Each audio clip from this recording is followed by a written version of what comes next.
ಪಾಕಿಸ್ತಾನ ಅಂದ್ರೆ ಸಮರ ಭೂಮಿಯ ರಣಹೇಡಿ. ಕತ್ಲಲ್ಲಿ ನುಗ್ಗಿದಂಥ ನರಿಮುಖದ ಕರಡಿ ನೀಚ ಕೃತ್ಯವನ್ನ ಎಸಗಿದೆ. ಕಾಬೂಲ್ ಆಸ್ಪತ್ರೆಯ ಮೇಲೆ ಪೌರುಷ ತೋರಿದಂಥ ಪಾಕ್ ಜೆಟ್ಗಳು ಬಾಂಬ್ ಮಳೆಗರೆದಿವೆ. ಪವಿತ್ರ ರಂಜಾನ್ ಹೊತ್ತಲ್ಲಿ 400 ಜನರನ್ನ ಕೊಂದಿದೆ.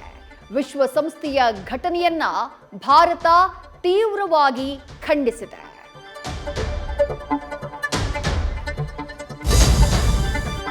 ಇತ್ತ ಮಧ್ಯಪ್ರಾಚ್ಯದಲ್ಲಿ ಇಸ್ರೇಲ್ ಅಮೆರಿಕ ಮೇಲಿನ ಜಿದ್ದಿಗೆ ಇರಾನ್ ರಣಚಂಡಿಯಾಗಿದೆ. ದುಬೈ ಏರ್ಪೋರ್ಟ್ಗೆ ಡ್ರೋನ್ ನುಗ್ಗಿಸಿ ಬೆಂಕಿ ಕಾರಿದೆ. ಹತ್ಯೆಯ ವದಂತಿಯ ಮಧ್ಯೆ ನಾಗರಿಕರ ಜೊತೆ ನೇತನ್ಯಾಹು ಕಾಣಿಸಿಕೊಂಡಿದ್ದಾರೆ.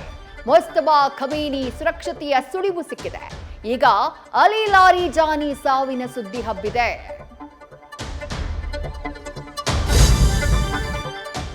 ಶಿವಾಲಿಕ್ ಬಳಿಕ ನಂದಾದೇವಿ ಹಡಗು ಭಾರತದ ಬಂದರು ತಲುಪಿದೆ.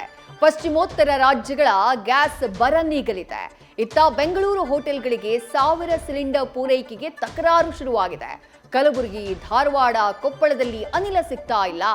ಮೈಸೂರಿನಲ್ಲಿ ಮೊಟ್ಟೆ ರೇಟ್ ಆಮ್ಲೆಟ್ ಆಗಿದೆ. ಠಾಣೆಗೆ ಬರೋರೇ ಟಾರ್ಗೆಟ್, ಬಂದ ಮೇಲ್ ಗಾಳ ಹಾಕಿ ಬ್ಲ್ಯಾಕ್ ಮೇಲ್.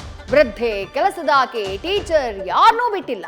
ಈಗ ಮೂಡುಬಿದ್ರೆ ಪೊಲೀಸ್ ಇನ್ಸ್ಪೆಕ್ಟರ್ ಮೇಲೆ ಶಿಸ್ತು ಕ್ರಮ ಆಗಿದೆ. ಪುಂಡ ಪೋಖರಿ ಸಂದೇಶನಿಗೆ ಸಸ್ಪೆಂಡ್ ಶಿಕ್ಷೆಯಾಗಿದ್ದು, ನ್ಯೂಸ್ ಫಸ್ಟ್ ಸುದ್ದಿಗೆ ಜಯ ಸಿಕ್ಕಿದೆ. ಆರ್ಎಸ್ಎಸ್ ವಿರುದ್ಧ ವಿಶ್ವ ಮಟ್ಟದಲ್ಲಿ ಸಂಚೊಂದು ಸೃಷ್ಟಿಯಾಗಿದೆ.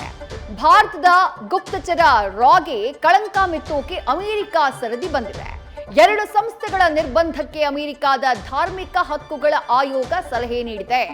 ನಿರ್ದಿಷ್ಟ ಕಳವಳದ ದೇಶ ಅನ್ನುವಂಥ ಪಟ್ಟ ಕಟ್ಟುವ ಪಿತೂರಿ ನಡೆದಿದೆ. ಭಾರತ ತೀಕ್ಷ್ಣ ತಿರುಗೇಟನ್ನ ಕೊಟ್ಟಿದೆ.